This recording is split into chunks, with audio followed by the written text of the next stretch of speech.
am a Muslim.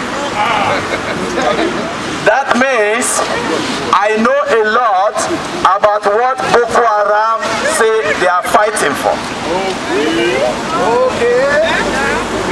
There is nowhere in the Holy Quran that say you can kill your neighbor or your fellow human being when he did not wage war against you.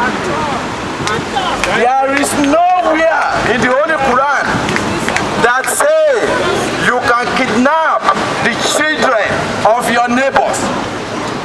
There is nowhere in the Holy Quran to support the actions of Boko Haram. And let me tell you, Quran chapter 2 verse 56 says, let there be no imposition of religion. And furthermore, chapter 10 verse 99 says, if it had been the will of the Lord, they would all have believed, all who are on earth. So it is not for Boko Haram to tell us what type of religion we should. So, who are the Boko Haram to tell us what we're supposed or not supposed to do? In the Nigeria of Togo, in the Nigeria of Ogun, before the two foreign religions come to us. So, I can say categorically that the so-called Boko Harams are not Muslims. Furthermore, let me tell you the origin of the education that the Boko Haram are called the Western education.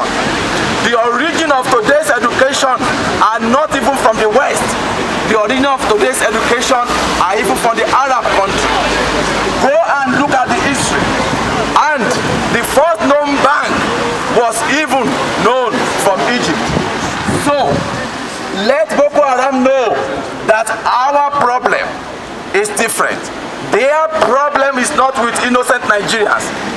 Their problem is with this irresponsible government. Their problem is with the government that is spending 25% of our resources on the spoiled parliamentarians but cannot spend on the education. Their problem is not our problem, but our problem is interwoven into each other. So, let us tell the Boko Haram to stop, and let us tell them to bring back our girls, and let the federal government know that we are going to keep up this pressure until our girls are brought back to us. Thank you.